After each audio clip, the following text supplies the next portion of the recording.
Israel ও লেবাননের মধ্যে চলমান সংঘাত নিরসনে আগামী সপ্তাহে যুক্তরাষ্ট্রের ওয়াশিংটনে একটি গুরুত্বপূর্ণ বৈঠক অনুষ্ঠিত হতে যাচ্ছে। বিষয়টি যুক্তরাষ্ট্রের পররাষ্ট্র দফতরের এক কর্মকর্তা নিশ্চিত করেছেন। 11 এপ্রিল এর তথ্য অনুযায়ী লেবাননের প্রেসিডেন্সি নিশ্চিত করেছে যে দুই দেশের রাষ্ট্রদূতরা আগামী মঙ্গলবার যুক্তরাষ্ট্রের পররাষ্ট্র দফতরে তারা আলোচনায় বসবেন। ইসরায়েলের প্রধানমন্ত্রী বেনিয়ামিন নেতানিয়াহু জানিয়েছেন তার সরকার সরাসরি আলোচনা শুরু করতে যাচ্ছে লেবাননের সঙ্গে। এই আলোচনায় ইরান সমর্থিত সশস্ত্র গোষ্ঠী হিজবুল্লাহকে নিরস্ত্রীকরণ ও দুই দেশের শান্তিপূর্ণ সম্পর্ক প্রতিষ্ঠার বিষয়টি গুরুত্ব পাবে।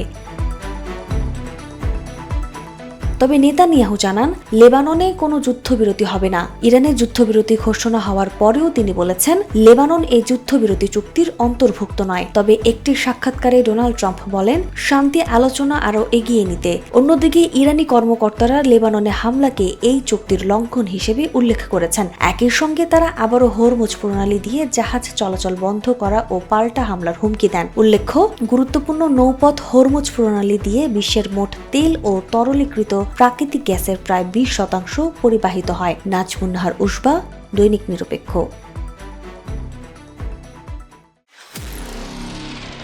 নিরপেক্ষ, সত্য প্রকাশে আপোষহীন।